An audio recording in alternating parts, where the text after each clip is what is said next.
The time for talking is over. We're actually getting some results from Supergirl opening first weekend. And let me say this, James Gunn could be in trouble. Now, I know that's something a lot of people have been saying for a while, since ever since Superman came out and the choices that he has been making. But when you get to the bottom line, and movies are disasters and keep losing lots and lots of money, eventually, especially with the new owner of Paramount, yeah, they might say, hey, you know what, James, you've done your thing. We appreciate what you've done, but we're going to have to try and take this in a different direction. Even if they're not canceling, like they're not going to completely reset, they're just going to move forward. They might want to do it with someone else in charge. And that doesn't even mean that they don't let James Gunn do a movie, but I don't know that James Gunn is going to be the top guy running DC. As you can see here, Supergirl bombs on opening day will open far lower than the Marvels. And it is not just, I mean, this is multiple sources, right? Well, we'll get to that in a minute, but we can look at this. This is right from everything DC.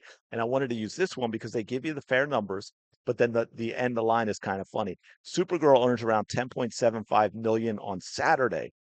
In comparison, Blue Beetle 8.5, Shazam Fury of the Gods did 11 million, and Morbius did 13 million. Think about that for a moment. That is the company that Supergirl is keeping. And by the way, I did see it, and I will do a review. I will give you this for now though. I don't like the things Millie Alcock said. I think it's dumb to get into controversy and attack people who are going to go see your movie. But strictly as her being cast and her acting chops in being Supergirl, I didn't have any problem with that. I had no problem with Millie Alcock being Supergirl. There are a lot of other things wrong with the film. She is not one of them. Okay, I don't think she is the problem in this film. But anyway, and then we end with this. This is kind of funny, which I'll flip back to that thing about the fans because this kind of plays in. It's now heading for 37 million in its opening weekend due to toxic word of mouth.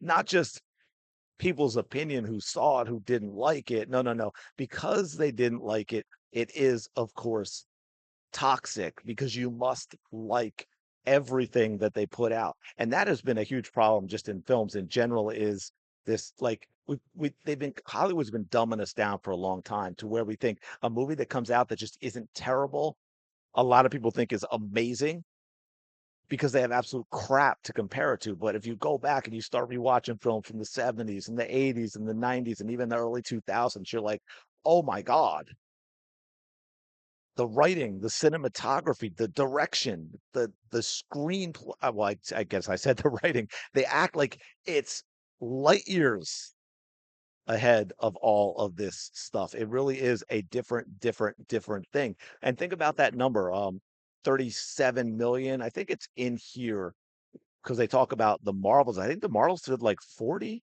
right? And they're saying it's headed roughly to 40 million or less domestic. We just got 37. Marvel's opened to 47 million. And that was an absolute bomb. That did what, 200 and some? Let me see if it's in here. The Marvels did what, 225, 250 million worldwide. By the way, the Supergirl budget, I think, is $175 million.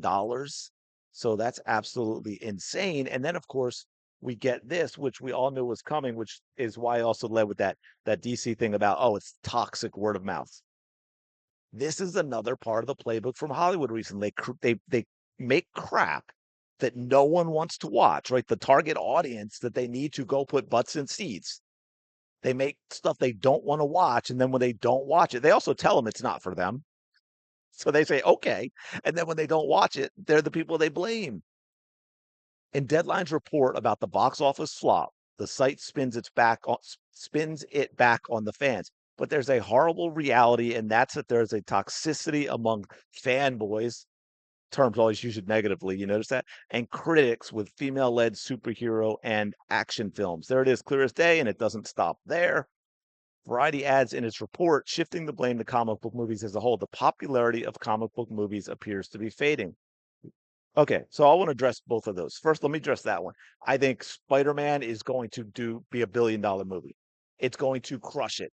I am not one that's been like, oh, superhero fatigue. People are tired of superheroes. No, people are tired of crappy movies. It's just that you happen to be making a lot of crappy superhero movies, right? That's the problem. Make a quality movie And that solves all of these problems that we're talking about. So I want to jump back to the whole female-led thing. That's nonsense. We know that's nonsense. We know how loved Black Widow was and Wanda was, and are we forgetting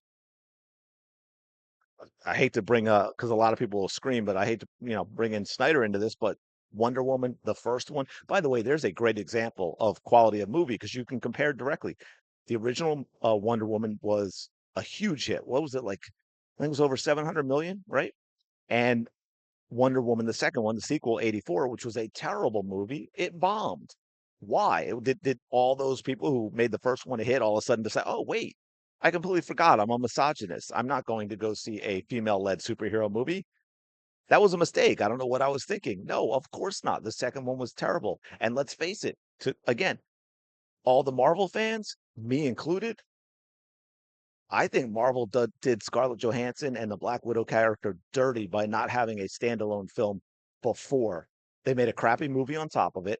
But hey, the males, and by the way, superhero movies are a male dominant audience, love well constructed female superheroes. We love Black Widow. I would have loved to have seen, I think it would have been great earlier on, similar to the Winter Soldier vibe because I thought that was, one of the more grounded superhero movies, and a lot of people loved it. It was my favorite. A lot of people were put it in their top two or three for Marvel, and maybe have a similar thing because again, something from their past, but different from the Black Widow movie where you get Clint, right? You get the two, normal superheroes that have this past together. That would have been a great film to see, but Marvel didn't give it to us. And I promise you, if it had been done well, it would have been a massive hit. It would have been a massive, massive hit. So, that's not, and just the action in general. I mean, it's again, it's a go-to excuse that's always ignoring what has happened before. And a Wonder Woman just being a superhero and action and being very recent. But we could go to, Angelina Jolie did multiple action movies. People love her. Her Tomb Raider movies, at least I think the first one anyway, at least did really well. But she did other action movies too. Wanted Salt, um, I mean, we could go back to Alien and Aliens, which I guess is more action oriented with Sigourney Weaver, right? And people love Ripley. People love Sarah Connor. I mean, we can go all the way back. It's absurd to still be making this argument that it's like, oh, the men don't want to watch female superheroes. That is absolutely untrue. Trying to think if I had something else I wanted to show. Yeah, and see, here's an example. It's wild. This thing has 1.1 million followers, and they got community noted. Why? Because they're like they wanted to make this about the true female-led superhero movie being a banger and how these didn't do well. But again, bad movies, right? Like Black Widow. People love Scarlett Johansson as Natasha Romanoff. It was just a crappy movie, and it was also done at the wrong time because we already knew how her story ended, and they chose Wonder Woman 1984. But interestingly enough, does not have Wonder Woman on here, which is why we get a community note about Wonder Woman.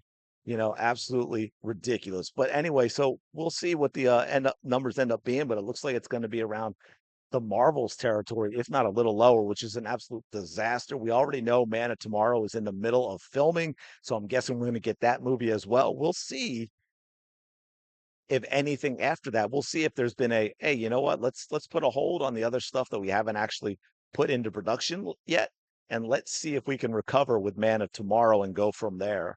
Which of course would then give us a delay in what comes after Man of Tomorrow. But anyway, if you saw it, by the way, let me know what you thought in the comments below. Appreciate you checking this out. Like, comment, subscribe. I'll talk to y'all later.